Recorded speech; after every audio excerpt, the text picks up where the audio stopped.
হুজুর পাক সাল্লাল্লাহু আলাইহি ওয়াসাল্লাম হাদিসের মধ্যে বলছেন, আল মারউ মা মান আহাব্বা, যে ব্যক্তি যাকে যেরকম ভাবে ভালোবাসবে কাল কিয়ামতের মাঠে সে তার সাথে যা দাঁড়াবে।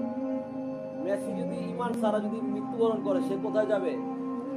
আপনাদের কি মনে হয় জান্নাতে যাবে? এত ফ্যান ফলোয়ার, 5 মিলিয়ন 10 মিলিয়ন এত ফলোয়ার, তাদের একটা পোস্ট করলে টাকার পর টাকা, ডলার পর ডলার তারা পায়। যদি ঈমান ছাড়া মারা যায় আপনার কি মনে হয় সে কি জান্নাতে যাবে? এরকম মনে হয়?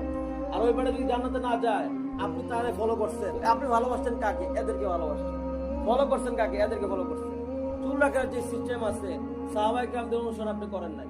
এরকম প্রত্যেকটা কাজের মধ্যে পোশাক, লেবাস যা যা আছে একটা সুন্নত পালন করেন। রাসূলুল্লাহ হাদিসের মধ্যে বলছেন যে শেষ জমানায় যারা আমার একটা সুন্নতকে জীবিত করবে, কটা সুন্নত?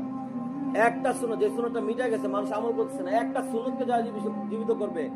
বদরের যুদ্ধে আমার যে সমস্ত সাহাবীরা শহীদ হয়েছে, 50 জন সাহাবী শহীদ হয়েছে। এই সাহাবীদের যে পরিমাণ সওয়াব হয়েছে শহীদ হওয়ার কারণে, ও একটা সুন্নত আমল করার কারণে তার সেই পরিমাণ সওয়াব হবে।